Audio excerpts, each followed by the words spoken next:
Σεβαστοί τηλεθεατές, χαίρετε.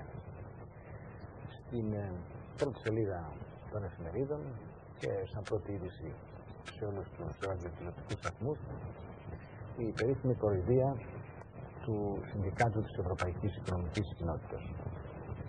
Δεν πειράζει, το είπαμε και χθες αυτό, αλλά εσείς σήμερα πρέπει να γνωρίζετε ότι οι δυνατότητες των ανθρώπων που βρίσκονται στην κυβέρνηση είναι πάρα πολύ περιορισμένες και δεν έχουμε καμία διάθεση να καλύψουμε κανέναν. Απλώς αυτό έχει συμβεί, το είπαμε και μια άλλη φορά. Επειδή τα οικονομικά μας έχουν φτάσει σε αυτή την απελπιστική κατάσταση και οι πληροφορίες οι οποίες δόθηκαν και σε εμάς από ανθρώπους τηλεθεατές μας βέβαια για τις περιόδους που είχαμε το εξωτερικό χρέος ανεβασμένο είναι όλες λανθασμένες και μας είπατε από πού μας πήρατε. Εμείς δεν θέλουμε να σχολιάσουμε αυτά που είπαν αυτοί οι κύριοι και από αυτά που έγραψαν, αλλά δεν είναι ακριβή τα στοιχεία αυτά, δηλαδή απέχουν πάρα πολύ από την πραγματικότητα. Εν πάση περιπτώσει, ξέρετε ότι για να πάρουμε κάποιο δάνειο πρέπει οι διάφοροι οίκοι να μας πιστοποιήσουν τη φερεγγιότητα. Να με διορθώνετε άμα λέω κανένα λάθος. Σας το είπα. Ευχαριστώ. Ο κ. Κυριακόπουλος είναι δίπλα μου, ως φόβητρο, για να μιλάω σωστά ελληνικά, διότι έχω πλέον, δεν ξέρω τι να κάνω, και φυλάγομαι. Το έχω περιλάβει όλους, μου είπε και εμένα μία μέρα, και τον κύριο Πρωθυπουργό ότι κάτι έκανα, από εκεί και πέρα, έχω αυτό το φόβο. Βάστε με περιπτώσει, λέω λοιπόν ότι να πιστοποιήσουν την φερεγγιότητά μας και αυτή είναι Moody's, θα έχετε ακούσει, ξέρω εγώ, κάτι τέτοιους τίτλους έχουν, και Standard & Poor's, οι οποίοι λένε εντάξει, είναι φερεγγιή η Ελλάδα, δώστε μας λεφτά. Και όταν θέλουν να μας δημιουργήσουν κάποιο πρόβλημα, βάζουν αυτές τις εταιρείες και λένε η Ελλάδα, ξέρετε, και τα λοιπά, το χρηματιστήριο δεν πάει καλά, η οικονομία δεν πάει καλά, για να μας φοβήσουν, ούτως ώστε να πούμε ναι σε όλα τα οποία μας θέτουν προ αυτής της απειλής. Μας περιπτώσει, όπως ξέρετε, το χρέος είναι τεράστιο και οι κυβερνήσεις, χωρίς να θέλουμε να πάρουμε το μέρος να δικαιολογήσουμε κανένα, απλώς να πούμε ότι φτάσαμε σε αυτό το οικονομικό αδιέξοδο, μας έφτασαν μάλλον όλες οι προηγούμενες κυβερνήσεις από τη μεταπολίτευση και μετά. Επειδή υπήρξαν πολλοί τηλεθεατές που είπαν διάφορα πράγματα και έγραψαν κτλ., τους λέμε ότι για το χρέος από το 67 έως το 73 δεν θα μιλήσουμε εμείς, το 74, θα μιλήσουν οι αρμόδιοι, οι άνθρωποι που γνωρίζουν, όπως είναι ο κ. Κόλβερ, παραδείγματος χάρη, όπως είναι ο κ. Κώτης, θα σας πούνε ακριβώς με τα στοιχεία που έχει η Τράπεζα της Ελλάδας ποιο ήταν το χρέος εκείνη την εποχή στο εξωτερικό, για να τελειώνουμε αυτή την ιστορία. Τώρα, χωρίς αυτό να σημαίνει ότι πρέπει κανείς να στηρίζει μια στρατιωτική κυβέρνηση, μια τέλος πάντων ένα πραξικόπημα, όπως το λένε οι μεν, ή ξέρω εγώ μια επανάσταση που το λέγανε οι άλλοι. Αυτά είναι παραμύθια. Εδώ είμαστε ένας, όλοι ένας, δεν πρέπει να λείψει κανείς και αυτές τις αχλαμάρες της διχόνοιας και του χωρισμού της μεταξύ μας αδελφικής και ξέματος σχέσης να τελειώνει κάποτε. Να τελειώνει κάποτε. Με αυτά τα ιδεολογήματα περί αριστεράς, περί δεξιάς, περί κέντρου, περί πάνω, περί κάτω. Είμαστε Έλληνες όλοι. Να πάμε την πατρίδα μας. Καθένας νομίζει ότι με το ένα φερίδα τόπο μπορεί, ξέρω εγώ, να πάει καλύτερα μπροστά, να το καταθέσει αυτό με σεμνότητα και να αποδείξει στους άλλους ότι είναι ικανός πράγματι αυτός να κυβερνήσει καλύτερα, ας κυβερνήσει. Καμία αντίρρηση. Όποιος και μία και όπως και αν λέγεται. Έτσι. Αυτό που δεν επιθυμούμε, δεν επιθυμούμε αυτά τα οποία. Τα διαχαστικά, αυτά τα οποία ακούγονται. Λοιπόν, για να καταλήξουμε σε βαθμοί τηλεθεατές, υπάρχει αυτός ο εκβιασμός.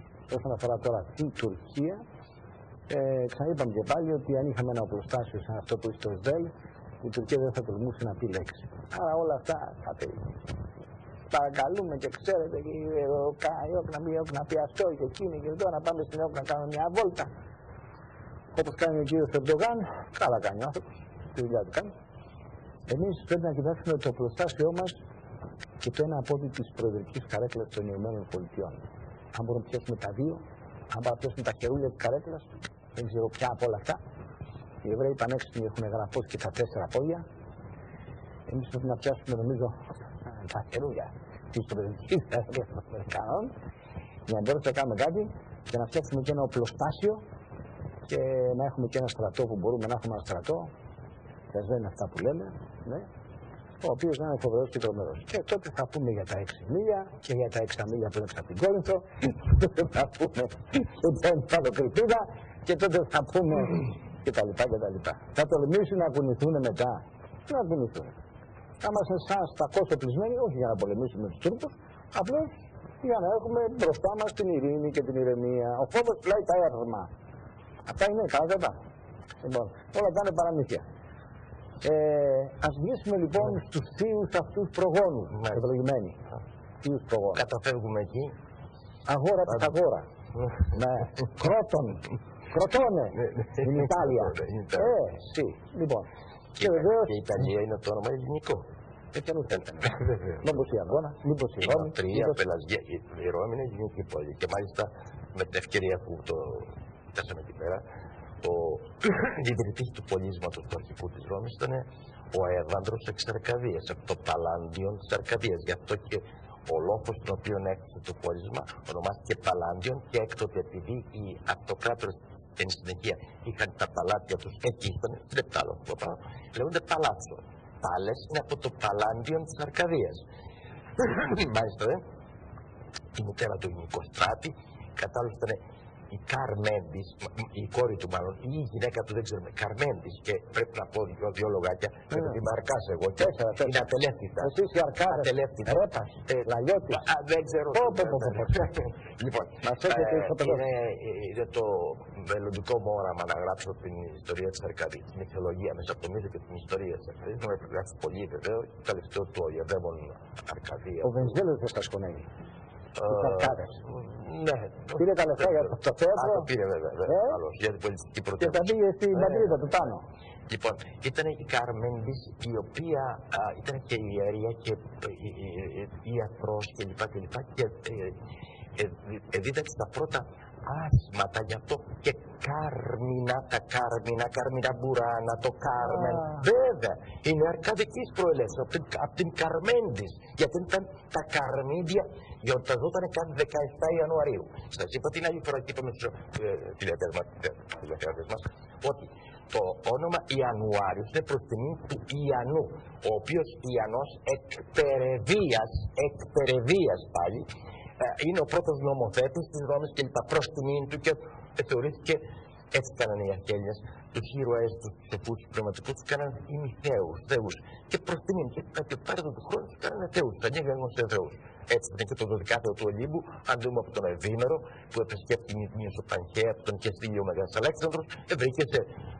Η θεοποίηση είναι τιμή. Ναι, βεβαίως. Δεν είναι πραγματικότητα. Ή γίνεται καταστερισμός. Όταν λέμε καταστερισμός, αγαπητοί φίλοι, τους μεγάλους ήρωες ή την προσέφεραν πολύ σπουδαία πράγματα, οι αρχαίοι Έλληνες είχαν την τάση να τους καταστερίζουν, να τους κάνουν αστερισμούς, δηλαδή να ονομάζουν αστερισμό. Μέσα αυτές είναι, βλέπετε, πιάνει τα μια λέξη και πηγαίνω αλλού και μου φωνάζουν πολύ όταν με λένε «Αχ, λέει από το ένα θέμα στο άλλο, τι να κάνουμε». Έχω τόσα πολλά να πω. Ο κύριος Χούντας να είναι καλά, είτε με το ένα είτε με το άλλο.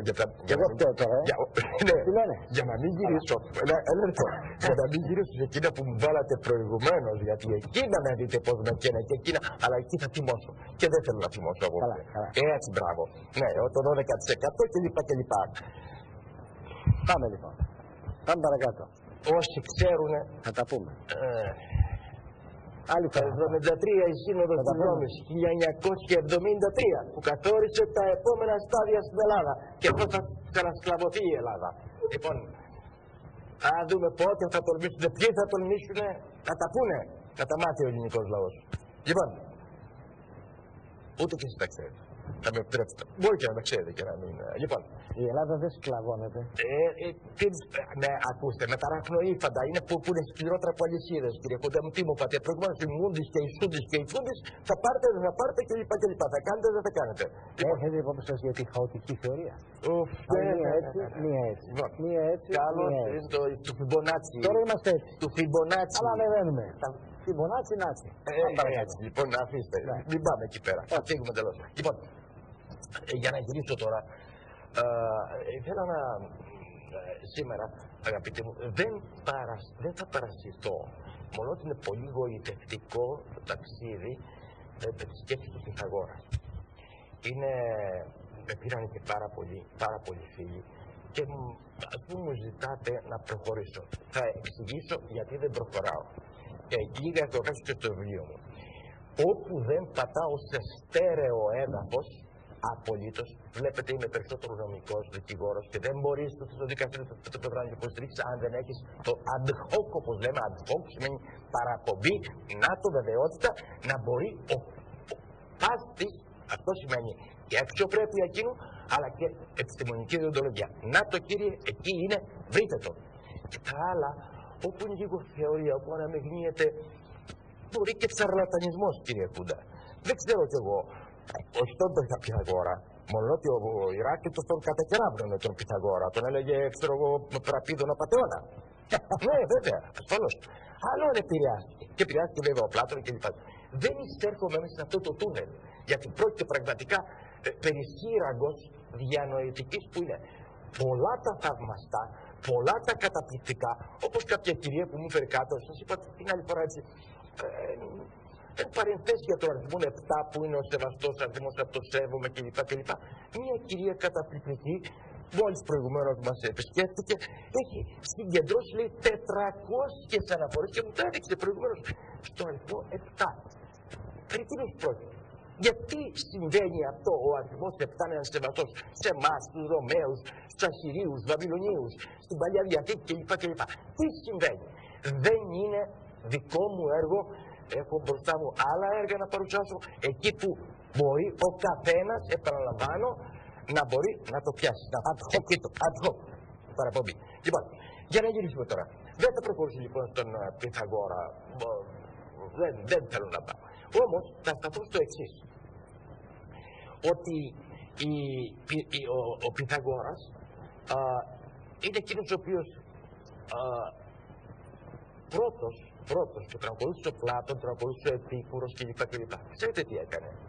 Ανοίγαγε την γυναίκα ισότιμα σε ισότιμη απολύτως θέση με τον άντρα. Μάλιστα. Κάνω μια παρέκβαση μια στιγμή και θα μου επιτρέψετε. Σήμερα είχα την χαρά, την τιμή, δεν με ειδοποίησα νωρίτερα, οπότε και το κανάλι αυτό που κατεξοχήν τέτοια πράγματα ο σταθμός του κ. Κούντα θα μπορούσε να το καλύψει. Ήταν η τετάρτη ημερίδα για την διαχρονικότητα της ελληνικής γλώσσας που οργάνωσε και πραγματοποίησε η ελληνική γλωσσική κληρονομιά, της οποίας πρόεδρος παλιότερα ήταν ο σημερινός πρόεδρος της Δημοκρατίας, ο κύριος Κάρολος Παπούλιας, προς τιμή του. Λοιπόν, δεν πειράζει πάλι. Όχι, έχω επιστολή του, μου έστειλε σε ιστορική ορθογραφία γραμμένη, με σεβασμό των τόνων και των πνευμάτων, ο πρόεδρος της Δημοκρατίας, ο οποίος βγαίνει και μπροστά μάλιστα, γιατί θα τα ανατρέψουμε σιγά σιγά. Αυτό το σχέδιο, όπως είπε ο Μακαριώτος Αρχιεπίσκοπος Οδών, είναι προγραμματισμένο το σχέδιο για την κατεδάφιση της ελληνικής γλώσσας, γιατί ήταν και εκείνος ο ομιλητής στο συνέδριο. Θα το ανατρέψουμε. Έχει ανατραπεί αυτό. Θα το ανατρέψουμε σιγά σιγά. Λοιπόν, ήταν εκπληκτική. Οφείλω να συγχαρώ τον ακάματο, τον κύριο Δολιανίτη, τον Γιώργο. Μίλησε ο κύριος Σκαλκαίας, ο κύριος Κουνάδης, ο γενικός γραμματέας του Υπουργείου Παιδείας, ο κύριος Καραμάνος. Όχι, Καραμάνος. Καραμάνος. Καθηγητής ανωτατικής και πρώην πριτάνης. Ακούστηκαν πάρα πολύ ωραία πράγματα και ας πούμε με τόνωσαν και εμένα ότι είδα ότι πάρα πολλοί σπουδαίοι άνθρωποι έχουν συλλάβει αυτόν τον κίνδυνο και γίνεται πολλή προσπάθεια. Δεν θα αναφερθώ περισσότερο. Μονάχα να πω ότι τιμήθη εκτός των άλλων ο Βίκτορ Σαριανίδης, ο οποίος δεν κάλυψε. Σαριανίδης, βεβαίως. Στη Ρωσία. Ναι, ο καθηγητής κλπ. Ήταν καταπληκτικά, σας λέω. Δυστυχώς, επειδή άλλαξα διεύθυνση εγώ, δεν έφτασε νωρίς. Ούτε μας η διεύθυνση. Αν είχε φτάσει, εγώ δεν θα σας έλεγα, θα σας έλεγα το και το συμβαίνει. Σε επόμενη φάση, αλλά ήταν πάρα πολύ ωραία. Και ο Σαριανίδης τον εκάλυψε στο, πώς το είπε, δεν μπορώ να το σκεφτώ, κοίτα. Στο Αφγανιστάν. Πιθανότατα, ναι, βεβαίως. Okay, κάνει. μινοϊκά ανάκτορα όπως τα ακούτε, και επίσης το μεγαλύτερο θησαυρό κοσμημάτων χρυσών 20.000 νομίσματα που οι Ταλιμπάν κλπ. Να μην πω στις λεπτομέρειες γιατί έχω άλλο να αναφερθώ σήμερα. Και επίσης θυμήθηκε ο καθηγητής Διμπιέρ, είναι ο χιλιανός ελληνιστής, ο οποίος έγραψε 170 έργα αφορώντα την διαχρονικότητα της ελληνικής γλώσσας και του ελληνικού πολιτισμού από τα πανάρχια χρόνια μέχρι και σήμερα, μέχρι τον Μπερδεζάκη κλπ. Αυτός είπε κάτι χαρακτηριστικό, εκείνο που λέμε, λέει εδώ είναι το φως της Ελλάδος και η ελπίδα της ανθρωπότητας. Τα έχουμε πει κι άλλη φορά, θα τα πούμε, ότι δεν τα λέει μοναχά, ας το πούμε ο κύριος Κυριακόπουλος, μπορεί να είναι ελληνιστής, σοβινιστής, δεν ξέρω εγώ πότε θέλετε να πάρετε, είναι ο Χόσνερ στον Παύλο, όσοι διαβάζετε, αναφέρουμε στους χριστιανούς που τα διαβάζετε κλπ. Διαβάζετε στην αρχή να δείτε τι λέει. Αν δεν ξαναγίνουμε Έλληνες, η ανθρωπότητα κινδυνεύει. Θέλετε και άλλους, και την Ζακλίν Δρομηγή, ότι γιατί η Ελλάδα, που άλλα γκρες, γιατί η Ελλάδα είναι η ελπίδα και το φως. Λοιπόν, αφήστε και από άλλες πλευρές ακόμη τι άλλο είχαμε να πούμε. Σταματάω εδώ πέρα. Με την ευκαιρία είδα εκεί τον παλιό φίλο και συναγωνιστή, θα λέγαμε, στην προσπάθεια της παιδείας, που αυτό και συνάδει κανένα 5 χρόνια στο Λύκειο Μπαρμπίκα, το Σταράτο του Καργάκο. Σας είναι γνωστός. Επειδή θα έχει μεθαύριο την παρουσίαση της ιστορίας της αρχαίας Σπάρτης, προσέξτε, ξέρετε ότι ο τρινός ιστοριοδείκτης είναι και με σεβασμό προς το έργο, την επιστήμη του κ. Σαράντου Καργάκου, είναι μεθαύριο στις 14 Δεκεμβρίου στο Αμφιθέατρο του Πολεμικού Μουσείου στις 6.30, 18 και 30 την βραδινή. Εκεί, αν θέλετε και πολλοί φίλοι που θέλετε μου ζητείτε να συναντηθούμε κλπ. Ή στο γραφείο μου, μπορείτε και εκεί, αν θέλετε, να μαζί. Κλείνω λοιπόν και έρχομαι τώρα στο θέμα μου. Ακούστε, αγαπητοί, γυναίκες, φιλόσοφοι και γιατροί, στην Πυθαγόριο σχολή κλπ. Στην Πυθαγόριο σχολή. Λοιπόν, πριν όμως, θα ήθελα να σας διαβάσω να δείτε τι ρίχνεται πάνω στους Έλληνες φοιτητές. Μάλιστα. Και από ποιους? Από καθηγητάς πανεπιστημίων ελληνικών. Σας είπα προχθές την άλλη φορά ότι ένα έργο, μεταξύ των πολλών άλλων που καταστολίζουν μυσταργοί, ανόητοι, φθονεοί, δεν ξέρω κι εγώ, να κατεδαφίσουν το θαύμα της αρχαίας Ελλάδος. Δεν κατεδαφίζεται. Ο Παρθενώνας μπορεί να γκρεμίσει από το Μοροζίνι, όμως η αλήθεια μένει στον αιώνα. Και έστω κι αν παροδικώς κάποιοι νομίζουν ότι μπορούν να κλείσουν, λοιπόν, εδώ λέει λοιπόν ο κύριος ο Γκόλντεν, όπως σας είπα την άλλη φορά, ότι στην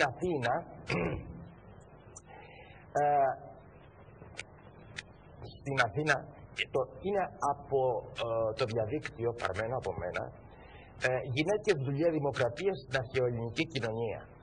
Μάλιστα. Και μεταξύ των άλλων λέει ότι δεν έχουμε σκοπό να απομυθοποιήσουμε αυτά, είναι από Έλληνες καθηγητές Περιφερειακού Πανεπιστημίου. Παρακαλώ, δεν θα αναφερθώ στα ονόματα του τώρα, γιατί έχω να τους κάνω και κάποιες παρατηρήσεις γλωσσικές.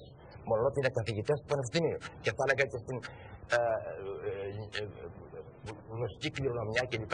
Να αρχίσουμε πρώτα από τους καθηγητές του Πανεπιστημίου. Να τους μάθουμε ελληνικά. Καταλάβατε, κύριοι?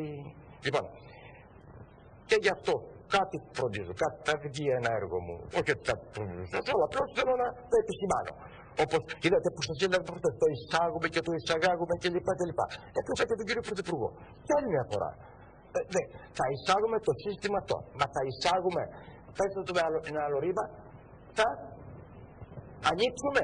Θα λύσουμε. Βεβαίως, γιατί είναι ο μέλλον στιγμίος. Δεν θα καθόμαστε να εισάγουμε συνεχώς. Καταλαβαίνετε. Αυτό έπρεπε να πει θα εισαγάγουμε. Εντάξει. Έτσι είναι το σωστό. Και πρέπει να σεβόμαστε. Θα εισάγουμε τη διάρκεια. Βεβαίως. Λοιπόν, η γυναίκα στην αρχαιότητα κλπ. Ναι. Λοιπόν, λέει λοιπόν και από τον, σας είπα τον Golden που λέει the exposure κλπ. Η έκθεση των κοριτσιών στην Αθήνα. Λέει λοιπόν αυτός ότι στην αρχαία Ελλάδα. Ποιος αυτός? Και όχι μόνο ο Αμερικανός συγγραφέας. Τον οποίο παίρνουν και θα μου επιτραπεί να πω μόνο την ευαριά κουβέντα, αναμυρικάζουν οι Έλληνες καθηγητές χωρίς να το ψάξουν, χωρίς να το διερευνήσουν. Εάν μπορεί να σταθεί αυτό. Λοιπόν, στην αρχαία Ελλάδα και όχι μόνο στην Αθηναϊκή Δημοκρατία, η πρώτη κύρια δυσκολία που αντιμετώπιζε ένα νεογέννητο κορίτσι ήταν να του επιτραπεί να ζήσει. Το καταλαβαίνετε, εκείνη δηλαδή η φοβερή δημοκρατία που σεβόταν ακόμη και τους δούλους, η αρτιμέγεια των δούλων. Τα έχω πει μέσα στο βιβλίο, για αυτό σας είπα το Ευαγγέλιο της Δημοκρατίας, το αρχαίο ελληνικό δίκαιο, θα το πω του Παναγιώτη Κυριακόπου. Πάρτε το να δείτε με πόσες διατάξεις, όχι θεωρίες. Όχι θεωρίες, κύριοι. Διατάξεις εκεί που πραγματικά υπάρχει το βούλημα της πολιτείας. Και εκεί που στηρίζονται οι δικηγόροι της εποχής, ο Ισχύνης, ο Δημοσθένης, ο Ισαίος κλπ. Για να διεκδικήσουν ή να περιφρονήσουν τα δικαιώματα. Το καταλαβαίνετε. Είναι σαν να μου λέτε να ψάξουμε την εποχή δική μας και να μην βρούμε πού. Τι λέει το Σύνταγμα, τι λένε οι νόμοι, ποια είναι η νομολογία των δικαστηρίων, ποια δικόγραφα, ποια είναι τα επιχειρήματα των συνηγόρων κλπ. Αλλά θεωρία. Έτσι το θέλω, έτσι θα το πετάξω και. Λοιπόν. Άρα λοιπόν να του επιτραπεί να ζήσει. Και λέει παρακάτω. Η υποταγή των γυναικών, μάλιστα, άλλο αυτό. Και οι κύριοι συνάδελφοι καθηγητές το επαναλαμβάνουν ότι πράγματι λέει στην Αθήνα ήταν πρόβλημα αν το κορίτσι που γεννιόταν θα μπορούσε τι να κάνει, να επιβιώσει. Γιατί διαφορετικά εξαιτίας τους κοπρώνες, απαιτητής τους κοπρώνες. Πριν φτάσω λοιπόν στον Πυθαγόρα, αγαπητοί μου, ακούστε για μια πρώτη αντίκρουση. Πρώτα. Η βρεφοκτονία θεωρείται το ανοσιότατο των κακουργημάτων στην αρχαία Ελλάδα. Πρώτα απ' όλα ανώσιον το κτήνιν άνθρωπον. Ήταν βασική τους θρησκευτική πεποίθηση αυτό, διότι ο θάνατος ανθρώπου σήμαινε, είχαν επηρεαστεί πάρα πολύ από την ορφική κοσμοθεωρία και πίστη, ότι γι' αυτό και απαγορεύονταν και η αυτοκτονία. Δεν γινόταν δίκτυα αυτοκτονία, διότι ήταν παρακόλληση του έργου του Θεού. Η ψυχή έπρεπε μέσα στο σώμα που είχε κατασταθεί να περάσει την ορισμένη διαδικασία και όταν ο Θεός ήθελε, τότε μονάχα θα έπρεπε να φύγει. Καταλαβαίνετε, ποτέ με επέμβαση ανθρώπου, ούτε με αυτοεπέμβαση. Θεωρείται αμάρτημα μέγα. Γι' αυτό και του απέτωπαν την κύρα και την άφεραν έξω από το κινητήριο, από τα σήματα. Τους αυτόχειρες. Ακόμη πρέπει να σας πω ότι ο Τιέφτης ξέρετε όλη τον τραγωδία του οίκου των Ατριδών με τον Αγαμέμνονα που ξεκλήθηκε κλπ. Πού οφείλεται αυτό? Σε ένα προγονικό αμάρτημα. Ο Ατρίδης, ο αρχηγός της δυναστείας, είχε μια γυναίκα την Μερόπη, την οποία όμως ράστη ο αδερφός του Τιέφτης και εκείνος την εμίχευσε. Δεν ξεμίχε, έτσι τουλάχιστον. Λοιπόν, και έφυγε κατόπιν επειδή τους κατεδίωξε για την ηχεία πάλι την ημικοληπτία και έδινε δυνατότητα ο αρχαίος ηθικός νομοκάνονας τι να κάνει, φόνος ή βασανισμός ή αργότερα επεκράτησε τι να γίνεται διεδέσεως, δηλαδή παρακεί συγγνώμη με αντάλλαγμα. Γιατί επεκράτησε δικαιότερη για να σταματήσουν την αυτοδικία, που η αυτοδικία δεν οδηγεί πουθενά. Λοιπόν, και όταν επέστρεψε μετά από χρόνια κλπ. Τι έκανε? Κατέσφαξε ο Ατρίδης τα τέκνα του Τιέστη και τα παρέφερε σε δίκαιο. Αυτό υπήρξε το ανοσιότατο των κακουργημάτων, απεκτέστατο του Θεού κλπ. Και πρέπει να σας πω, αγαπητοί μου, ότι ας το πούμε ο ηθικός νομοκάνονας των Ελλήνων που έρχεται μέσα από τις πίστης τις βασικές αυτές ήταν ισχυρότερος ακόμη και από το ενισχύει δίκαιο. Άρα λοιπόν πρώτον αυτό αποκλείει αυτήν την συμπεριφορά Ελλήνων προς τα κορίτσια τους. Δεύτερον, εδώ στην Αθήνα είχαμε την προστασία του σώματος και της σωματικής ακεραιότητας και σεξουαλικής ακεραιότητας των παιδών παράδοσης δε αυτού, τα έχουμε στο δίκαιο, γιατί δεν θα μας εδώ πολύ, έχουμε ότι ήταν θάνατος. Την παιδί, την λέει που ο Μιλοθρός, τάδε κλπ. Τον καταδικάσατε σε θάνατο. Τον άλλον, το γιο του δούλου του Οικέτη που τον προσέβαλε κλπ. Με παιδολήμη σημαίνει παιδική καταστροφή. Θάνατο, γιατί θάνατο σε περίπτωση βιασμού ή κακοποιήσεως παντός παιδιού στην αρχαία Αθήνα. Τα έχω τις παραπομπές να τα βρουν και δεν θα σταματήσω εκεί πέρα.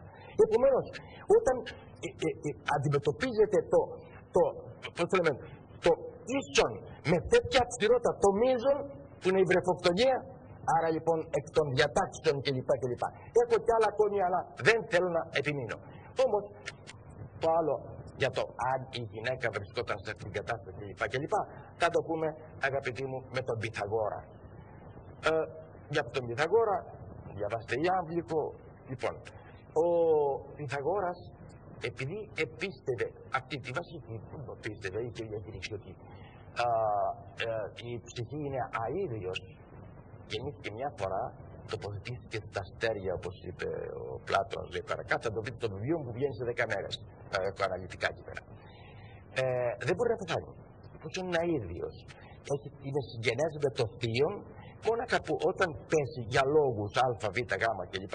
Θα κάνει ένα κύκλο, ανακύκλωση και σιγά σιγά από το ένα με την ενσωμάτωση θα επιστρέψει μετά από 3.000 χρόνια οι διδάσκαλοι, οι φιλοσοφούντες και οι καλοί άνθρωποι μετά από 30.000 χρόνια ξέρω εγώ εκείνοι που θα έχουν μια διάρκεια ώσπου να φτάσουν στην αυτοβελτίωση. Γι' αυτό και με αυτές τις βασικές θέσεις τις φιλοσοφικές και τις υποθρησκευτικές έλαβε το γνώρισμα αυτό του ελληνικού πολιτισμού. Τι είναι ο ελληνικός πολιτισμός ουσιαστικά? Το γράφω, είναι η προσπάθεια, η Ασία με τις θρησκείες πίστεψε ότι είναι κύκλος. Όλα έρχονται από τη γέννηση στην καταστροφή και ούτω καθεξής, χωρίς να μπορεί ο άνθρωπος να φύγει, να διαφύγει από αυτόν τον ατελεύτητο αιώνιο κύκλο. Και γι' αυτό το λόγο είχε την μυρολατρική θέση, μυρολατρία να βρεις. Η Ελλάδα έκανε αυτό το γενναίο τόλμα, γι' αυτό και είναι ο μεγάλος επαναστάτης μέσα στην ιστορία και μέσα στη φιλοσοφία. Όχι, ο άνθρωπος έχει προορισμό, τι να κάνει? Να ξεπεράσει τον κύκλο αυτών της γενέσεως και να έρθει πού? Στην πρώτη πηγή, στο Θεό. Γι' αυτό το λόγο και η παιδεία τους απεσκόπησε τι? Ώστε να γίνει βελτίωση οι άνθρωποι ώστε με την διαρκή βελτίωση τι έκανε?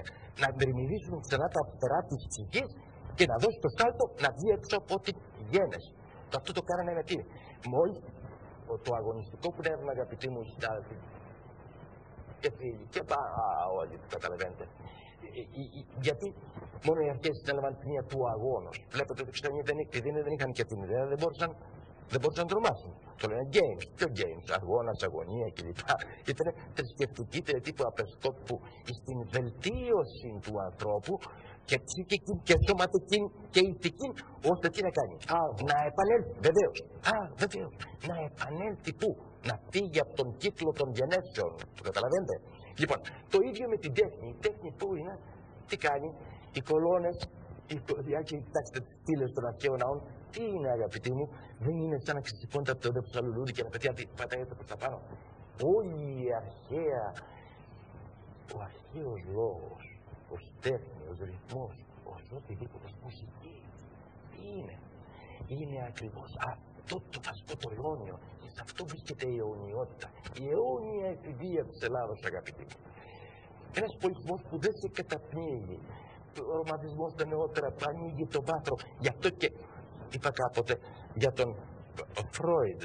Ο Φρόιντ ήταν ένας υπονομευτής βάλτος της ελληνικότητος. Για ποιο λόγο?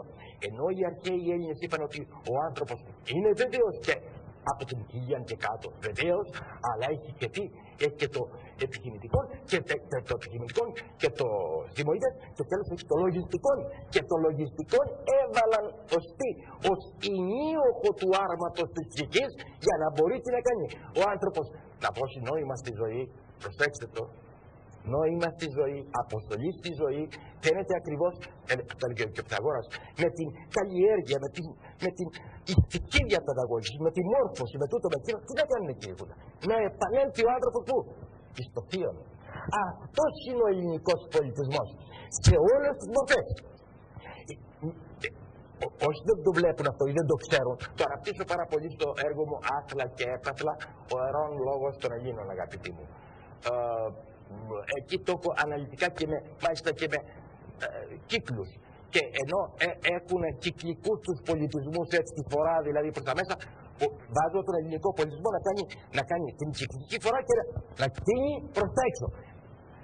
Πράγματι, ενώ οι θρησκείες, όλες οι θρησκείες της Ανατολής, εδώ γεννήθηκε και θα πάει στον κάτω κόσμο και θα περιμένει την τάδε κλπ. Όχι, λέει, δεν περιμένω κανέναν, λέει η Ελλάδα. Εγώ παίρνω τον άνθρωπο, γι' αυτό και άνθρωπος, άνωθρόστο. Εάν είχα τη δυνατότητα, ίσως θα επανέλθω πάλι στον Πυθαγόρα, είναι ελκυστικότατος. Εάν δούμε το α, ξέρετε τι είναι, για βάλτε το μια περικεφαλαιίτσα, επεκτείνετε και το δω και θα δείτε ποιος είναι το α που λένε ότι είναι από το α, το βόδι, από τα βόδια ξεκίνησε πιο, το τελειώταν όργανο του ανθρώπου. Δεν τρεπόσαστε, μωρέ. Λοιπόν, είναι ο άνθρωπος. Ο άνθρωπος είναι, κύριε μου. Παρακαλώ, σημειώστε το κεφαλαίο α, παρακαλώ βάλτε μια κεφαλίτσα πάνω εδώ, επεκτείνετε λιγάκι και θα το δείτε, να το α. Το β' τι είναι κλπ. Αυτά τα αφήσουμε στο βιβλίο μου που θα βγει το Μάρτιο.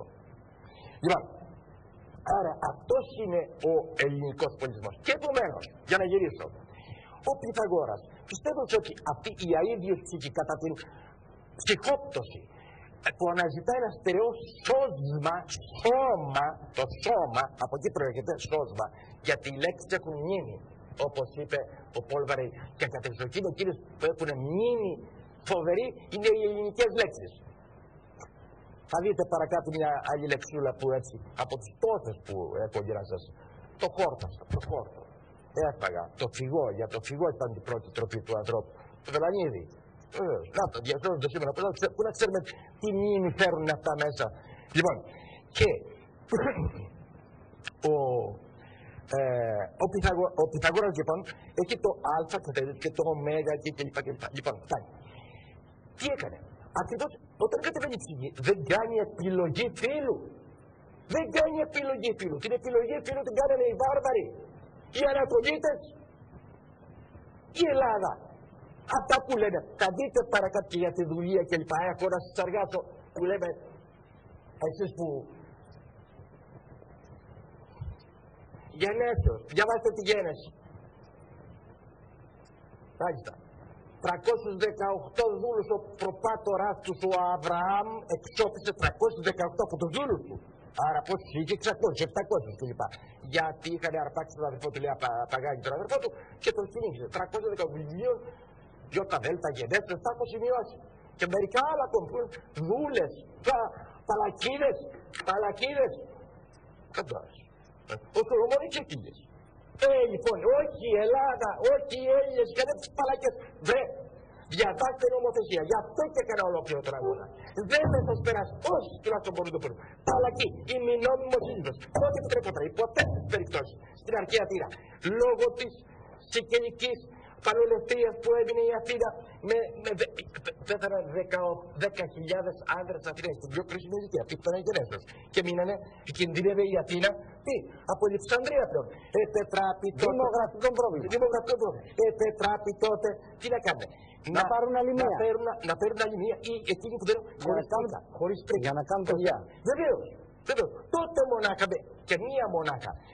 Προσέξτε, με την ίδια προστασία που είχε και η νόμιμος σύζυγος. Η ημινόμιμος σύζυγος. Αυτά είναι οι παλακοί, όχι οι παλακίδες. Λοιπόν, παλακίδες άλλοι είχαν. Οι Ασιάτες. Ελάτε λοιπόν να δείτε για τον Πυθαγόρα. Είχε λοιπόν τη σχολή του, αγαπητοί μου. Προσέξτε που ήταν πολύ αυστηρά. Μαθηματικά κλπ. Γι' αυτό και έβαλε ο Πλάτωνας και τον ειδείς αγιομέτρητο συζήτω. Κανείς που δεν καταλαβαίνει από θεωρητικά, μαθηματικά δεν μπορεί να πει, γιατί δεν μπορεί να τα παρακολουθήσει. Άρα λοιπόν, μαθηματικά μυαλά και οι γυναίκες, κύριε Χούντα. Και τους έδινε τη δυνατότητα να είναι στο μακολίον 5 χρόνια, ενσιόπιοι και κατόπιν να γίνονται γνώριμοι. Η σπουδαιότερη μαθήτριά του, ταυτοχρόνως και σπουδαία φιλόσοφος, υπήρξε μαθήτριά του, την οποία μάλιστα ενυμπέφτει ο Πυθαγόρας, η περίφημη Θεανό. Προσέξτε και το όνομα. Θεανό. Αυτή που θεάται τον νουν και τον νουν τον ουρανό. Εκείνη μάλιστα εφύλαξε και τα βιβλία του σύζυγου του Πυθαγόρα, και παρότι προσεπάθησε ο Πλάτωνας εδώ, γιατί ήρθε κατόπιν στη Θήβα και είδε στη σχολή φιλοσοφίας στη Θήβα η Θεανό, δεν του τάδες. Ούτε και η Δημό, η κόρη του. Τα πήρε όμως από τον Αρχέλαο, δηλαδή έναν φιλόσοφο Πυθαγόριο, ο οποίος κατόρθωσε και πίστη περισσότερο, όχι με τις εκατόμνες παραπόδες ποσών που έδωσαν φίλοι του Πλάτωνα, γιατί δεν είχε. Ναι, βέβαια, για να αγοράσουν τα βιβλία. Βέβαια. Και κατευθυντική. Εκατόμνας. Ναι, ναι. Και έχει περάσει. Πολλές από αυτά πρέπει να έχει περάσει στον Τίμαιο, τον Πλατωνικό. Γι' αυτό και για μένα είναι δύσκολο το κοπεί, το ξομολογούμε, να τον κατανοήσω πλήρως. Δεν μας έγραψε τον Κριτία παρακάτω που ίσως θα μας διευκόλυνε αυτό. Λοιπόν, τώρα να γυρίσω. Είχε λοιπόν μαθήτριες, κύριε Χούντα. Και μαθήτριες οι οποίες απλώθησαν τον Ινανά και μετέφεραν τι? Την Πυθαγόρια διδασκαλία περί φυσικής, περί κόσμου, περί πολιτικής, περί επιστήμης. Δηλαδή, οι Αποστόλισσες, έτσι το πω, οι Απόστολοι, για να πούμε, οι Απόστολοι της Πυθαγορείου φιλοσοφίας υπήρξαν κατεξοχήν γυναίκες. Ίσως διότι, όπως αναφέρει ο Διονύσιος Αλικάντρας, ο Διογέννης Λαΐατιος, τα μεγάλα μηνύματα, τα μυστικά μηνύματα, διδάχτηκε ο Πυθαγόρας από την τραπησίκλια, την περίφημη πιστεία των Δελφών. Οι Δελφοί, όπως και τα άλλα, ήταν μουσεία λόγων. Ήταν ουσιαστικά τα πανεπιστήμια με τη μακρότατη παράδοση, την οποία διέσωζαν και την μετέφεραν, προσέξτε, μονάχα στους δυνατούς να την σκεφτούν. Γι' αυτό και ήρθαν με μύθους πολλά από αυτά. Ίσως θα παραπέρα να πούμε για τον Σύριο που ετοιμάζεται η NASA τώρα, η NASA, έτσι. Ακριβώς γιατί διαβάζουν κάποια προχωρημένα χειρόγραφα Έλληνων που σε εμάς δεν έχουν δώσει ακόμα. Σε εμάς δεν τα έχουν δώσει, δεν έχουν βγει ακόμη το φως. Εκεί να μελετάνε και όταν προχωρήσουν και τα χρησιμοποιήσουν, τότε θα τα βγάλουν προς τα έξω. Εμείς έχουμε αφαιθεί οι Έλληνες, δεν θέλω να πω ποιος μου το είπε, πάντως άνθρωπος που εργάζεται στην NASA, αναλαμβάνει έργα της NASA, είναι σπουδαία προσωπικότητα ελληνική, ίσως ο μεγαέλληνας της εποχής μας, το 2% μονάχα. Επιτρέπουμε στον πολύ κόσμο, και στους Έλληνες ιδιαίτερους, να έχουν πρόσβαση στα διασωθέντα βιβλία και από τη βιβλιοθήκη της Αλεξάνδρειας και από άλλα κλπ. Από το Βατικανό τα έχουν πάρει αυτά. Το Βατικανό δεν ξέρω, μπορεί, πιθανόν. Λοιπόν, να γυρίσουμε. Ποιες ήταν λοιπόν οι μαθήτριες? Σας εξήγησα ότι αυτό συντρίβει κυριολεκτικά, κονιορτοποιεί όλους τους ανοήτους, όπως τον Γκόλτον, όπως και τους... Δεν μου επιτραπεί να πω οι κύριοι συνάδελφοι, θα έπρεπε να ψάξουν περισσότερο να μην λένε τέτοια στους φοιτητές τους, στους Έλληνες φοιτητές. Δεν ξέρω, εγώ μόνο εκεί θα τα αποδώσω. Και με την ευκαιρία, δεν πειράζει, μου λένε παιδιά, κύριοι συνάδελφοι, ξέρετε ποιοι είστε από το Πανεπιστήμιο, ας μην πω. Λοιπόν, βρήκα και, πώς το λέμε, αυτά λάθη σας ορθογραφικά. Είσαστε 4, μάλιστα. 1, 2, 3, 4, 5. Να είστε καλά. Λοιπόν, και λέει, να, το πρώτο. Όλες οι δημοσιεύσεις έχουν τη σφραγίδα των ανθρώπων που κόπιασαν να τις παράγουν. Να τις παράγουν. Παραγάγουν, κύριοι συνάδελφοι, καθηγητές των πανεπιστημίων. Να το εξηγήσουμε στα παιδιά. Όχι. Είναι μία φορά. Έτσι. Το παραγάγουν είναι μία.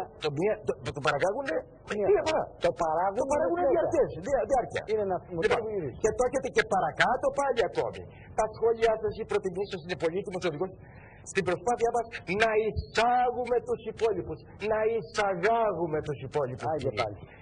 Ακόμη κάτι άλλο. Δεν λέμε καταχωρημένα, το λέω πολλοί κόσμος. Εσείς ως καθηγητές πανεπιστημίου οφείλετε να πείτε καταχωρισμένα. Καταχωρίζω. Καταχωρίζω σε ξεχωριστά μέρη. Άρα καταχώρησέ μου το έγγραφο, το ρί με γιώτα. Καταχωρίζω. Το καταχωρώ. Αναλύστε, κύριε, η ελληνική λέξη μιλάει από μόνη της. Διορθώνεται από μόνη της. Διορθώνει τους. Καταχωρώ. Τι σημαίνει κατά? Εναντίον. Χωρώ εναντίον. Αυτό θέλετε να πείτε? Λοιπόν, άφησε κάτι άλλο ακόμη. Να μην. Γιατί πρέπει να καλύψω το. Πώς το λέμε? Ποιο πανεπιστήμιο? Δεν πειράζει, κύριε. Περιφερειακό πανεπιστήμιο. Λοιπόν, και. Μάλιστα. Η πεμπτουσία του γυναικείου χώρου, κύριοι συνάδελφοι, δύο καθηγητές, ένας τρίτος αναπληρωτής, ένας διδάκτορ φιλοσοφίας και μια άλλη ακόμη, πώς το λέμε καλή. Η πεμπτουσία. Αυτή την έννοια έχει η λέξη πεμπτουσία. Αυτά διδάσκεται τα ελληνικά. Λοιπόν, φτάνει. Γιατί έχω όχι, θα έρθει η ώρα τους, κύριε. Θα φύγω από εκείνο που θέλω και μου διαμαρτύρονται. Ποιες ήταν λοιπόν οι μαθήτριες, αγαπητοί μου, του Πυθαγόρου? Ακούστε. Μία και δύο νομίζετε. Η άμβλικος πυθαγορικός βίος. Λοιπόν, ακούστε. Οι πιο διακεκριμένες μάλιστα.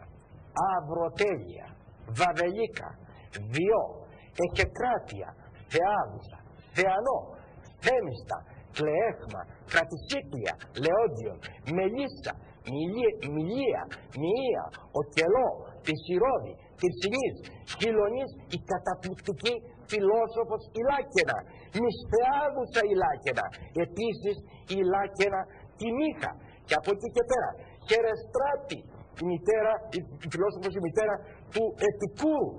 Ακόμη, αγαπητοί μου, η Περικτιόνη, θαυμάσια μαθηματικός, Πυθαγόρια, φιλόσοφος και μαθηματικός, μητέρα και δασκάλα του Πλάτωνος. Γι' αυτό το λόγο και ο Πλάτων είχε την δυνατότητα να προσπελάβει ευκολότερα από τη μητέρα του που ήταν σπουδαία μαθηματικός και φιλόσοφος. Έτσι. Λοιπόν, σωζόμενα από σπάσματα των έργων του, βλέπετε ποιος τα πήδαξε, πού τα παρουσιάσανε, που το ποτέ στην ιστορία, πουθενά τίποτα, όχι, γυναίκα εκτός. Εμείς οι νεότεροι Έλληνες που δεν σκύψαμε πάνω σε αυτά, ή οι ξένοι, βγάλαμε από το προσκήνιο της πολιτιστικής, της πολιτικής, της πνευματικής ζωής στην αρχαία Ελληνίδα και τη βάλαμε μέσα στο γυναικονίτη. Ότι τάχα στο γυναικονίτη, γιατί έχω το πιο μπροστά, άλλα από τον Will Durant, μέσα στο γυναικονίτη εκεί, με χαλκάδες ξέρετε. Εδώ όμως, να τα, και καλό, προσέξτε με το έργο αυτό. Γιατί τώρα πια. Άφησα το δίκαιο, αλλά βασιζόμενο στο δίκαιο, ελάτε εδώ να δείτε, αν μπορέσετε. Αν ενδιαφερθεί κάποιος από τα σπουδαία ιδρύματα που θέλουν να προβάλλουν την Ελλάδα κλπ. Ας το πάρουν, ας το αξιοποιήσουν, μεταφράσουν και το αξιοποιήσουν. Εγώ θα προτείνω και στις ξένες πρεσβείες ακόμα. Γιατί με τον εκδότη με έχουν συνοηθεί. Στο κόστος. Αρκεί να φύγει στο δικηγορικό σύλλογο, έδωσα εντελώς μαζί με τον εκδότη μου, εντελώς δωρεάν. Για να μάθουν οι δικηγόροι τι, για τα δικαιώματα που λένε, ποια δικαιώματα που τα δόταν, ότι είναι νεότερα επιτέγματα της αρχαίας Αθηναϊκής Δημοκρατίας, φίλοι μου, το βλέπετε εξαντλήθηκε. Πάει για επανέκδοση. Λοιπόν, και τούτο εδώ, για αυτό το λόγο. Τώρα, αν το φεύγουν, αν δεν πειράζει. Εγώ τουλάχιστον το χρέος μου νομίζω πως θα τις καλύψω όπως και τα άλλα μου βιβλία. Χρέος, όσοι έχετε πάρει το βιβλίο μας και ελληνικό δίκαιο. Θυμάστε τι προθέτω εκεί, τον Παλαμά. Έτσι το νιώθω. Όπως και άλλοι ακόμη που παλεύουν, που γράφουν, χρωστούμε σε όσους πέρασαν, θα δούνε, θα περάσουν. Κριτές θα μας δικάσουν, οι αγέννητοι οι νεκροί. Αυτό λοιπόν το χρέος. Επιτελώς το μπορώ. Και μου έδωσε τη δυνατότητα και ο κύριος Κούντας να με ακούσει και περισσότεροι άνθρωποι. Και αυτό ήταν, δεν ξέρω, ίσως κάτι ευδόκηση. Λοιπόν, ακόμη, θα σταθώ μονάχα εκεί των άλλων φιλοσόφων, γιατί έχω ένα σωρό άλλος. Ένα σωρό καταγεγραμμένος μέσα εδώ, αγαπητοί μου. Μέσα εδώ. Αυτό το ωραίο, ξέρετε τι είναι? Οι καριάτιδες των Δελφών. Τα ξέρατε? Ότι οι καριάτιδες, πατριώτες της Καρίες, της Μεγαλοπόλεως προς τη Σπάρτη, δεν έγιναν μονάχα σύντροφοι των Θεενών στην Ακρόπολη. Γιατί, πώς δεν επιλέχθη ο Φιλίας? Είχαν συμμετάσχει ως εκπρόσωποι της πατριώτης της πόλεως Παναθηναία και πήγαιναν ωραιότατος οι Σπαρτιάτες Με τα κανά σημαίνει τα κάνεις. Τώρα που κάνουν τα δώρα προς τα πνεύστη. Και τις πήρε και τις έκανε αθάνατες. Έτσι καριάτες. Και αυτό ο βάρβαρος ο έλεγε και την μούτηξε την τιμία, την κάτω κομμάτι και την κετσάζα να τις πάρει. Έτσι. Γι' αυτό και λέω για τον Μπλερ που είπε την άλλη φορά πολλές πέτρες λέει, καθώς περνάγανε, θυμάστε που έγινε σήμερα. Πολλές πέτρες κλπ. Λέω άμα ήμουν δίπλα θα του έλεγα, κοιτάξτε πως είναι καμιά πολύτιμη να την χώσετε και αυτή να θα δω και να την πάρετε κύριε Πρωθυπουργέ Γιλτέρας. Είχε κάνει ένα μοναδικό έργο, δεν ξέρω, δεν νομίζω ότι είναι καλοκαίρι. Κάποιο άλλο είχε κάνει. Ο γλύπτης Σοκράτης. Βεβαίως. Των τριών χαρίτων. Μπράβο. Βέβαια. Ήτανε, όταν έδεραμε στον Παρθενώνα, προς την Ακρόπολη, ήταν δεξιά προς την Αυτορμηνή. Πού τα λέει. Ακούστε και άπειροι. Τι έγιναν αυτές. Τι έγιναν. Για πάστε, καταστράφηκαν. Πού βρίσκαν αυτές. Να ξέρουμε κύριε. Αυτές τις είχε. Ήταν των τριών χαρίτων του Σοκράτη. Του γνωστού μας. Βεβαίως. Ναι, ο οποίος ήταν. Τα βρήκε μάλιστα, προσέξτε, ακόμη διασώζονται της εποχής του Παυστανίου. Το 173 μετά Χριστόν που πέρασε ο Παυστανίας και κατέραθε κλπ. Ήτανε. Ήρθε κατόπιν ποιος, ήρθε ο Θεοδόσιος, ήρθανε. Κύριε Κούντα, δεν θέλω να θυμώσω. Δεν θέλω να θυμώσω. Διότι έχω κλάψει τόσες φορές διαβάζοντας τους νόμους. Προφανώς εγώ δεν πηγαίνω σε εκείνα που λένε, ξέρω εγώ, η τάδε. Οι Έλληνες οι οποίοι κλαίγανε και ακόμα για τους θεούς και τις θεές τους, τα μπαρμάρινα, την ομορφιά που γκρεμίζανε, οι αλάροι, οι θεοχήτονες, τάχα χριστιανοί κλπ. Δεν πηγαίνω και γι' αυτό το λόγο και του Τάκη του Βαρδίκου το έργο «Εμείς οι Έλληνες», ένα τρίτος τόμος κλπ. Του λέω βρε Τάκη, είμαστε παλιοί φίλοι κλπ. Ήταν ανάγκη, άφησε με στην αρχαία Ελλάδα που αναπνέω, ήταν ανάγκη να με βάλει με τα σκοτάδια, με τη βρωμίλα και τη βαρβαρότητα. Την επέλαση των βαρβάρων, πώς επέζησε. Θεία του λέω τιμή μοίρα, μάλλον επέζησε το ελληνικό έθνος από την φοβερή, την συστηματική. Μην αρχίσω, αν αρχίσω από αυτά, πρώτα απ' όλα, ο νηπιοβαπτισμός. Πότε εισήχθη. Βρίσκω διάταγμα τίνος του Ιουστινιανού. Λέει, επειδή όταν μεγαλώναν πολλοί δεν βαπτίζονταν και επομένως δεν ελέγχονταν, όχι λέει. Μόλις γεννιέται το παιδί στις 10-20 μέρες θα πρέπει να βαπτίζεται. Αν δεν βαπτίζεται, τότε δεν αναγνωρίζεται δεν αναγνωρίζεται ως πρόσωπο. Προσέξτε τα νομικά έως πρόσωπο που δικαίωμα φορέως ανύπαρκτο. Και ακόμη οι γονείς δεν μπορούν να μεταβιβάζουν την περιουσία κλπ. Ελάτε στον Έλληνα γονέα, ο οποίος σκοτώνει τον κακομοίρη, όπως και σήμερα, και του πείτε του ξέρετε τι γίνεται. Ό,τι και αν έχεις, δεν θα πάνε πού, στο κρατορικό ταμείο ή στο ταμείο τίνος, το εξαιρετικό κλπ. Σας λέγω ένα μονάχα από αυτή την. Λοιπόν, και παρόλα αυτά, όταν έφυγαν κάπου στην Εσσηνία και στην Αρκαδία, όχι, ξαναγυρίζετε. Ο Παθλαγώνας, ο Νίκονο, μετανοείς ότι τον έχουν και εκεί πέρα, έλατε εδώ με το Σταυρό και με τους Σωτήρους. Μετανοείς. Μετανοείς, ναι, θα δήλωση μετανοίας. Ένα παιδί σου οπωσδήποτε θα βαπτίσει εισιτήριο. Το όνομα Παναγιώτης. Το όνομα Παναγιώτης είναι αντί του Παγκανιώτης. Και Μαρία, που και τα δύο ελληνικά είναι από τον Πάνα το ένα.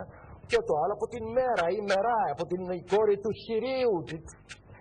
Λοιπόν, τέλος πάντων, δεν ξέρουμε. Νομίζω ότι είναι από το Μίριαμ. Δεν είναι από το Μίριαμ και Μαριάμ και οικολογήθεια κλπ. Λοιπόν, πάω. Φτάνει αυτά. Δεν συνεχίζω τώρα. Λοιπόν, έρχομαι σε μια φιλόσοφο εκπληκτική που είναι η τελευταία Ελληνής φιλόσοφος. Βλέπετε, ερχότανε. Η επίθεση της βαρβαρότητας και ιδιαίτερα πάνω στο ελληνικό πνεύμα. Ποιο? Τον Άρατον, τον Τρισκατάρατον, τον Πλάτωνα, τον τούτο, εκείνο κλπ. Τη σχολή τα γνωρίζετε αυτά, δεν θα συνεχίσω. Συγκεντρώθη το μίσος του επισκόπου Αλεξανδρίας, που η Αλεξάνδρεια ήταν η Αθήνα της ελληνιστικής εποχής, κύριε Κούτα. Με τεράστια βιβλιοθήκη, τα ξέρετε αυτά τα πράγματα. Κύψιο, τις μεγάλες. Η Αλεξάνδρεια του Καβάφη, θα λέγαμε, κράτησε τον ελληνισμό και την ελληνικότητά της. Εκεί είχαν και την τελευταία, την εσχάτη Ελληνίδα, την Κλεοπάτρα, που θα αναφερθώ ως η γιατρίνα. Γιατρός, μεγάλη και αυτή και έργα. Πού τα αναφέρουνε πουθενά. Τα βιβλία του γυμνασίου, τίποτα από αυτά. Όχι, ήταν μια, θα τη λέγαμε και λίγα τη νυχτούλα. Έτσι, τα παίρνουν και οι Αμερικάνοι, δεν ξέρω κι εγώ τι άλλοι είναι Αμερικάνοι αυτοί, και το κάνουν και γυρίσματα, μια πόρνη, μια παλακίδα που καταλαβαίνετε, για να βρούμε οι εσχάτοι Ελληνείς. Οι εσχάτοι Ελληνείς. Εκείνοι που υπήρξε το πλέον της Πάτρας της ποιον, των Λαγιδών Μακεδόνων Βασιλέων. Είσαι το πλέον της Πάτρας, θα σε βουτήξουμε και θα σε περάσουμε μέσα σε κόμιξ και σε τέτοια κλπ. Χειρέα, μια πόρνη ήσουνα. Καταλάβατε. Λοιπόν, έχουμε στην Αλεξάνδρεια, κύριε Κούντα, μια εκπληκτική φιλόσοφο, γυναίκα πάλι, προσέξτε το, την Υπατία. Η Υπατία, κόρη του μαθηματικού και αστρονόμου και φιλοσόφου Θέωνος του Αθηναίου, εγκατεστημένη στην Αλεξάνδρεια, καλλιεργούσαν την επιστήμη, την έρευνα κλπ. Επειδή ήταν εκπάγλου μάλιστα καλονής, μια πολύ ωραία γυναίκα, έτσι παρουσιάζουν τουλάχιστον όλοι. Είχε πάρα πολλούς μαθητάς, δεν τολμούσε να βγει, λέει, να διδάξει και την παίρνουν πίσω οι Έλληνες που διψούσαν. Δεν τους είχαν κόψει ακόμη τη γλώσσα, ξέρετε, για 30.000 κατόπιν, κόψαν τη γλώσσα γιατί μιλούσαν ελληνικά. Εντάξει, ωραία. Λοιπόν, και κόψαν τη γλώσσα. Να μην προχωρήσω παραπέρα. Είναι άλλη ιστορία. Εκεί λοιπόν είχε προκαλέσει τόσο μίσος σε ποιον? Στον επίσκοπο τον Κύριλλο, ο οποίος προσπαθούσε με 1000 τρόπους τι να κάνει, να στρεμπόδια, να ρίξει την πιδαιμονισμένη, να την κάνει τούτο. Εφανάτισε. Νεοεισελθόντας στον χριστιανισμό, φανατικούς κλπ. Και οι οποίοι μία ημέρα τι κάνανε? Άλλοι λέει ότι μπήκαν στο σπίτι της και τα λαιλάτσανε κλπ. Άλλοι ότι επί της αμάξης κατήν ώρα πήγαινε στο πανεπιστήμιο της εποχής για να διδάξει. Την άρπαξαν και αφού την κατεξέστησαν τα ρούχα, άρχισαν να την κόβουνε κομμάτια τη φιλόσοφο Υπατία. Έτσι, και την πέταξαν τελικά σαν, πώς το λένε, στη θάλασσα με αρές, κατάρες κλπ.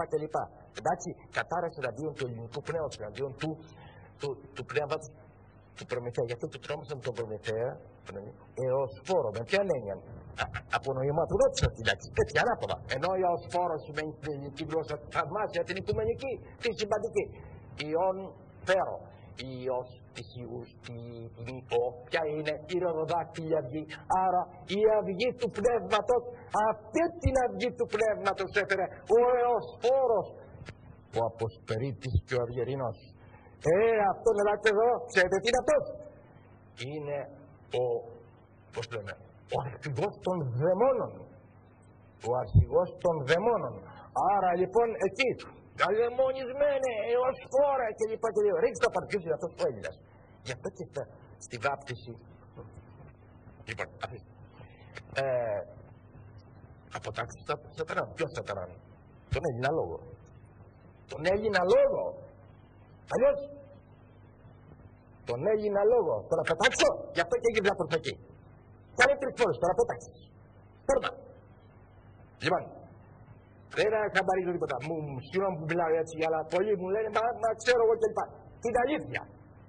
Η αλήθεια σώζει εμάς. Αν να γνωρίζουμε τα καλά, αλλά δεν μπορούμε να μην επισημάνουμε με την ιστορία και όλα αυτά τα φοβερά. Λοιπόν, πέρα από αυτό, αγαπητοί μου, θα ήθελα να τρέξω. Πολλές από τις φιλοσόφους, τις μαθήτριες του Πυθαγόρου,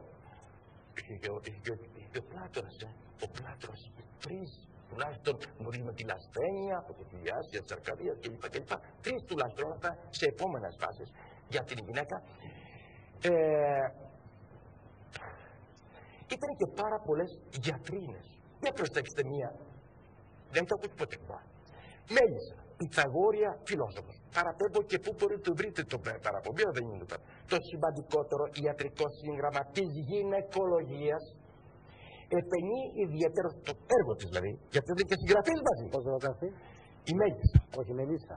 Μέλισσα ή Μελίσσα. Μέλισσα ή Μελίσσα.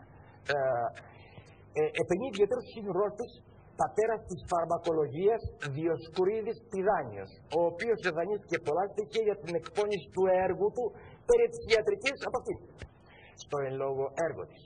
Πέραν των συμβουλών της για την ορθή δίαιτα των εγκυμονουσών γυναικών, περιείχε συστάσεις για την προφύλαξη των επιτόκων, την αποφυγή ακούσιων συλλήψεων κλπ. Ιδιαίτερα σημαντικές όμως υπήρξαν οι παρατηρήσεις σχετικώς με τις επιδράσεις επί της σωματικής και ψυχικής υγείας των γυναικών μετά την εμεινόπαυση. Μέσα σε αυτές επιλέγω για τη γιατρίνη ένα σωρό, τι να σας πρωτοπώ. Η Σάλπη Λεσβία, η Αγνοδίκη, η Αθηναία, μάλλον σε αυτή θα σταθώ λιγάκι και αυτή που βρήκε τον Δίφρον, τον Κετού, που χρησιμοποιείται μέχρι και στις αρχές του αιώνα μας. Ήταν εφεύρεσης Αθηναίας γιατρού. Λοιπόν, θα πάω στην τελευταία, στην Κλεοπάτρα. Μάλλον, στην Κλεοπάτρα δεν πήγα. Την Κλεοπάτρα την ξέρετε όλοι σαν τελευταία βασίλισσα, αυτή που θεωρητέθηκε ο Κέσσαρ, ο Ιούλιος Κέσσαρ, ένας άνθρωπος που, προσέξτε, τι βρήκε στην γυναίκα αυτή και την ομορφιά της σωματική, όχι. Βρήκε ένα πνεύμα, μια καλλιέργεια, μια βαθύ. Βρήκε την Ελλάδα, κυρία Χούντα. Συμμορφωμένη, επιστήμονα, φιλόσοφο, με 7 ξένες γλώσσες κλπ. Που μιλούσε η Κλεοπάτρα. Και δεν μπορούσε να τον τραβήξει τίποτα άλλο. Έναν άντρα που γι' αυτόν έλεγε ο Κικέρον. Κέζαρ όμοιου μουλιέρου βίρ et omnium virorum mulier. Ο άντρας ήταν όλων των ανδρών η γυνή και όλων των γυναικών ο ανήρ.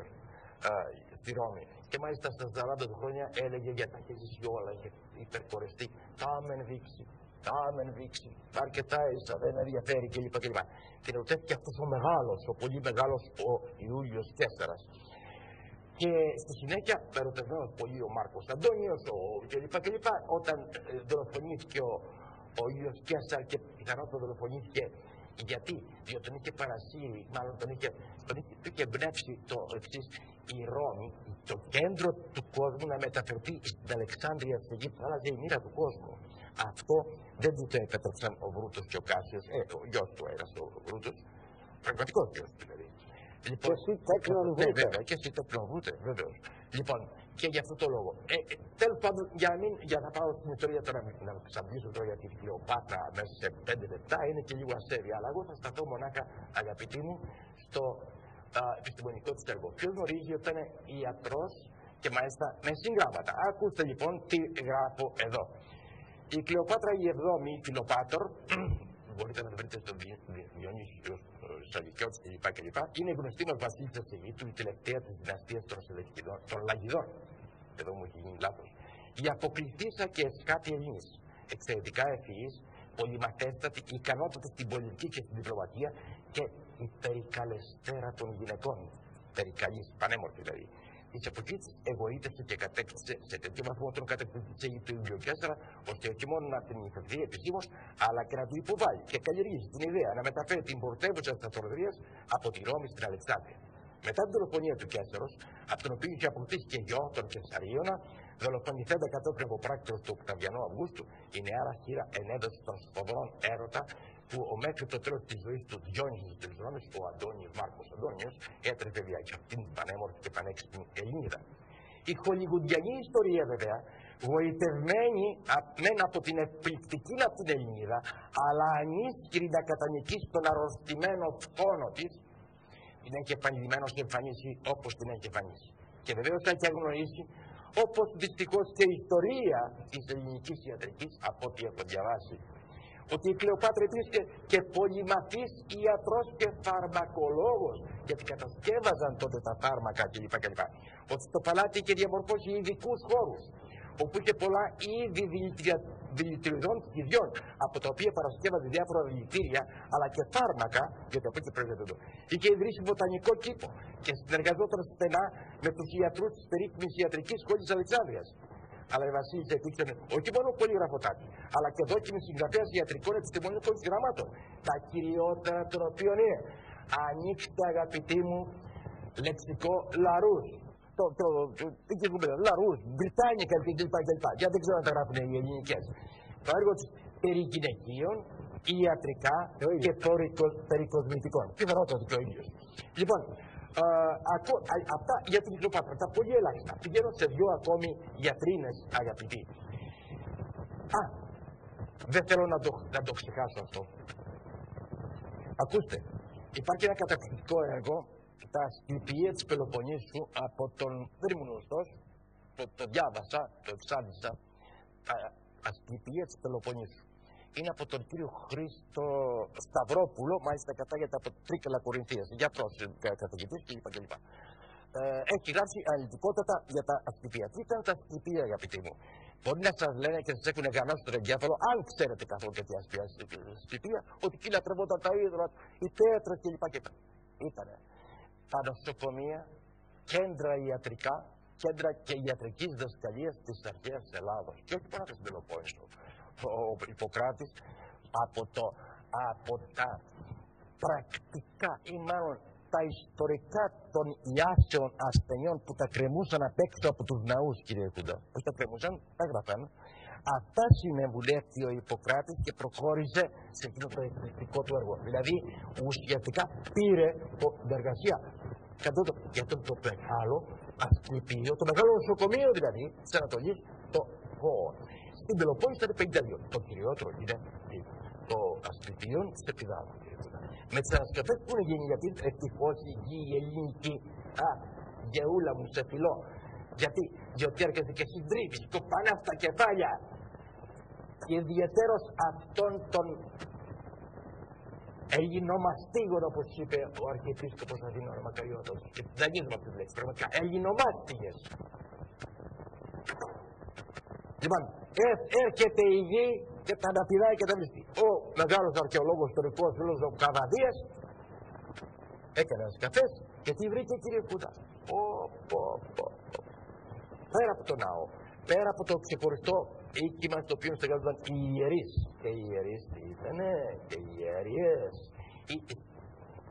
Ακόμη ξεχωριστό για τους γιατρούς και 160 δωμάτια μονόκλινα, κύριε Κούντα, παρακαλώ, με ανάκλυντρα, δηλαδή τι σημαίνει ανάκλυντρα, με κλίνη, έτσι τα λέγανε, ανάκλυντρα, με κλίνη το καθένα, ξεχωριστά μάλιστα κλπ. Ειδικότητες όλων των μορφών, ειδικότητες. Οι ιέρειες της αρχαίας Ελλάδος, αγαπητοί μου φίλοι, είχαν ιατρική παιδεία και δεν πήγαιναν να κάνουν προσευχές. Εντάξει, τι τους θέλει προσευχές ο Θεός? Όχι. Αν θέλεις τον άνθρωπο να υπηρετείς. Και μάλιστα ποιον?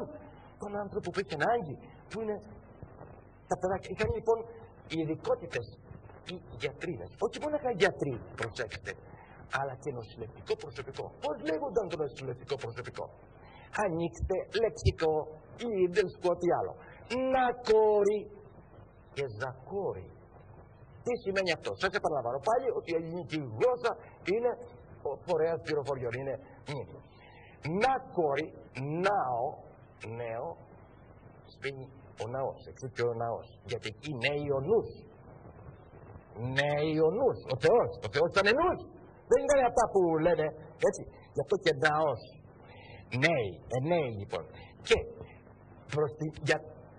για την υπηρεσία του ναού έχουμε εκεί έναν νεοκόρος.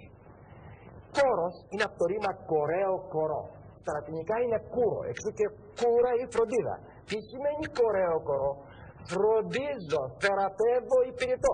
Γι' αυτό και η αρχαία ελληνική λέξη κούρος και κόρη κλπ. Σημαίνει, προσέξτε το, η λέξη στήλη, ότι το παιδί πάντοτε και η κόρη είχαν μέσα να παγιροτροφήσουν τους γονείς τους, κύριε Κούντα. Δεν το επέβαλε αυτό ο νόμος. Αν και στην Αθήνα το επέβαλε και ο νόμος. Και πώς το λένε. Αλλά ηθικό, το κόρος και κουρί σημαίνει. Βεβαίως, ο ηθικός νομοκάνονας.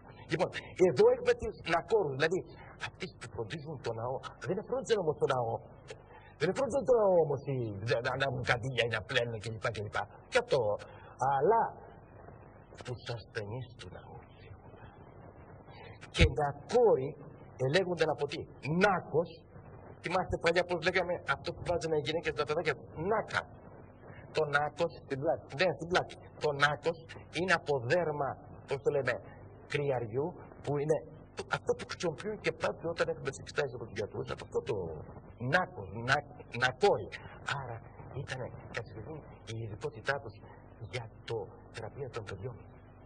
Οι σακόροι, οι σακόροι, οι ιέρειες, ήταν εκείνες που υπηρετούσαν την ζωή, εφρόντιζαν την ζωή, ζας, ζήνου, ζες, ζήνος, τη ζωή. Αυτές περνούσαν, κύριε Κούντα, από ειδικά, πώς λέμε, θεραπευτική που έκαναν και πρακτική άσκηση και κατόπιν επάνδρωναν τα σκληπία. Δεν ήταν λοιπόν όπως τα λέμε. Και ας με επιτραπεί ένα λεπτό θα σας διακόψω. Επειδή νομίζουν ότι μονάχα με άματα και με επεμβάσεις, ξέρω εγώ, ήταν η ιατρική που παρήχετο. Λοιπόν, η ιατρική που παρήχετο, κύριε Κούντα, σας λέω τα αποκαλύπτουν εκτός αν δεν το πήρα, οπότε ευθύνομαι εγώ και το υπόσχομαι για την επόμενη φορά, δεν ξέρω πώς μου διέφυγε, που έχω, αγαπητοί μου, όχι, ναι, να το, ελάτε εδώ, ακούστε, χειρουργικές επεμβάσεις. Αγαθή τύχη, σε βίρος συνοπέτσα Απόλλωνη Μαλεάτα και Σωτήρια Στυπιό, καθόναρ όνο ο Θεός ιάχτατο εν το εγκυμητηρίο, εγκύμησης στο ναό, χειράδας έχοντα, χειράδας σημαίνει ότι είχε εδώ, στα φιλήν όπως λέμε, και καρκίνο. Χειράδας έχοντα επί του τραχύλου και καρκίνων. Δείτε το και εσείς κύριε Κούντα μου, και καρκίνων. Ο δε Θεός επιστάς με τον ιερέα ιατρών τι έκανε, εσταφυλοτόμη, έγινε τομή χειρουργική και σώθη ο ασθενής. Ήρθα με πολύ περισσότερο να πω, αλλά πάντοτε ο χρόνος δεν μου επαρκεί, δεν πειράζει. Τι πράγματα είναι έτσι κάτω. Ναι, βέβαια κύριε Κούντα, βέβαια. Και σας είπα εγώ πάντοτε, προσφεύγω στην απόδειξη. Δεν στέκομαι σε εκείνο που λέγεται θεωρητικά. Τι χρονολογία είναι αυτή? Αυτά είναι το 450 π.Χ. Είναι από τον καθηγητή Αραβαντινό που με τον κύριο τον Καβαδία, τον μεγάλο αρχαιολόγο, τα βρήκανε, τα κατέρασαν. Καρκίνος του τραχύλου. Βεβαίως. Καρκίνος του τραχύλου. Ναι. Θα έρθω και την άλλη φορά. Και είπα μια φορά, αν το πω σε αυτές τις εταιρείες που προπαγανδίζουν το πώς θα αποκτήσουν μαλλιά, που το θέλω κι εγώ γιατί είχα πολλά. Η μεγάλη μου αντιλογία, είχα πολλά μαλλιά. Παλιότερα πήγανε. Αλλά τώρα έχετε μεγάλη σοφία, γιατί κάνετε. Όχι, ακούστε. Έχει λέει άματα, πήγε, λέει τον περιγελούσαν και λοιπά γιατί δεν είχε μαλλιά, πήγε στο τάδε και τι έκανα. Με μια επάλυψη που κάνανε οι ειδικοί γιατροί, ξαναφύτρωσε τα μαλλιά του και μπόρεσε τι να κάνει ο άνθρωπος, ήταν και νέος μάλιστα. Ναι, βέβαια. Αυτό άμα μου το βρούνε οι εταιρείες. Θα πάρω και χρήματα. Βέβαια, θα το δώσω. Που λέει, πώς το λέει, ότι αλάτε και θα έχει μαλλιά, να το. Ευχαριστούμε που είστε μαζί μας, ευχαριστούμε τους τελευταίους.